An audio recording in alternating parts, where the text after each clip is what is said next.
Hey guys, it's Vara, and today I wanted to talk about the top 5 best and worst things about Magic the Gathering Arena. As you guys know, I stream it on a very regular basis, 2 to 3 times a week. I do play it in some of my off time, so I do have a lot of opinions on it at this point. And I do want to say before I start this video, I understand that it is in beta, so a lot of these things could be fixed when it actually officially releases. There are some things that are previous concerns of mine, like a friends list and specific matchmaking, that I'm not adding into this video because they have addressed that they will be coming at some point soon. So I'm just going to get straight into the 5 best and worst things that I personally think are good and bad about Magic Arena. So the first thing is that it is an easy way to get into Standard. Standard can be very intimidating if you go to a local game store for the first time, and if you're newer to Magic, this is a great way to learn not only your deck but cards in the Standard rotation and really get a feel for it. It's also a very good way to play new sets that come out when rotations happen. You know, you can really get a feel for what you think is going to be a good deck before you actually purchase the cards and everything. So it is a very good way for new players to get into Standard as well. It's very well paced. You know, unfortunately there are those people that play really slow, but you don't always have that. So it's just a good way in general to get into Standard. And you also have drafting that you can do, which if you are newer to Magic as well, drafting real life is very good because you get more cards to your collection, you get that social interaction, and you really get a feel for the set. So you do get that in this as well. You do of course get to keep the cards and everything. You are facing bots most of the time, so you can face bots, take it at your own pace, and it is just a very easy way to get into Magic in general if you're newer, or if you're more experienced and you only have time maybe for a half hour to play Magic, or maybe after work you just want to unwind with 1 or 2 games. So the next plus is the UI in this game is really great. The UI looks very clean, it looks very sharp. There aren't a lot of graphical issues UI-wise. You know, it doesn't look very clunky, it just looks very simple and sophisticated, and it looks really good. But with that comes my first downside of the game. So number 3 is the animations are too much. Personally,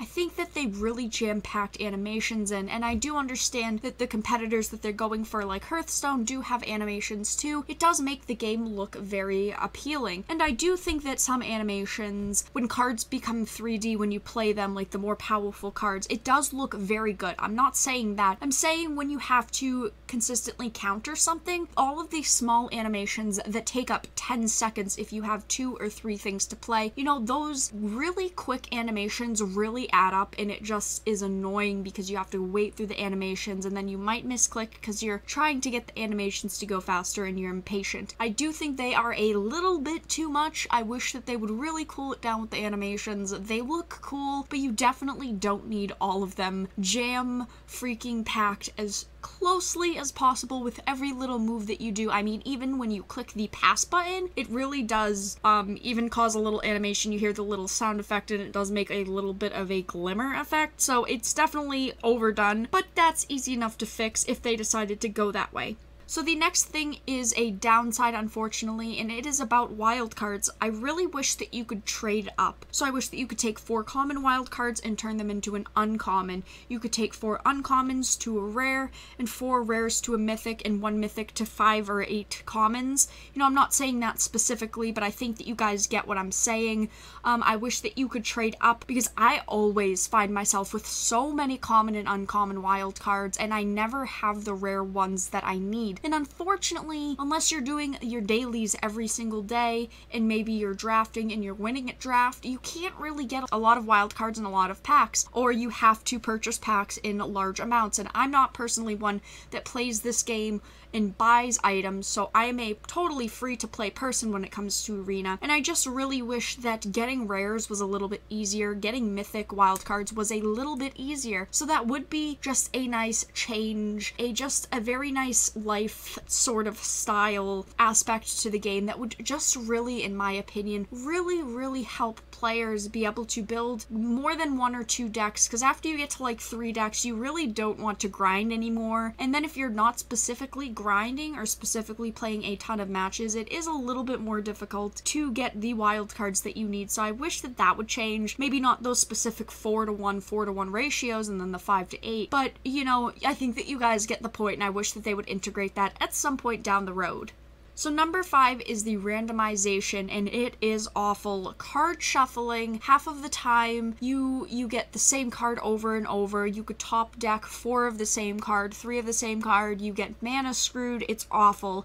Match wise also, I do notice that if I lost to someone, I actually get matched up usually again to them a second time. So if I lose, it'll usually instant draft me to the same exact person. That is really, really annoying as well. And packs, I feel like packs, if you open like 5 or 6 at the same time, I usually get doubles. So there is a lot of doubling in the game with randomization, and card drawing is awful. You top deck your 7 cards, and half the time you either know that your game is going to be really uneven, whether you're getting mana screwed or you're getting mana flooded. It is a really, really big problem in Arena that I really hope that they fix. The shuffling and randomization engine for this game is really, really poor, and I know a ton of other people really dislike it too, so I would like them to possibly change that in the future or fix it in some way. I'm not sure if that's what's going to happen, because they've already got the base of the game down, so I don't know if it's something that they could fix or that they would fix. But overall, those are my complaints and the things that I really love about Arena. Again, I really do like Arena. I think it is a great way for a newer player to get into Magic in a casual, self-paced way. So if you're new to Magic, I 100% recommend it. It is just an easy way without spending money to seeing if you are interested in Magic in general. But those are my top 5 best and worst things about Arena that I hope that they fix, or things that I really like and I hope that they don't change. So I hope that you guys enjoyed this video. If you did, make sure to give it a like and comment down below a couple of things that you would like to see changed, or things that you really love about Arena that you hope that they never change. Also, if you're not already subscribed, make sure to subscribe. I hope that you guys enjoyed, and I'll talk to you guys again really soon.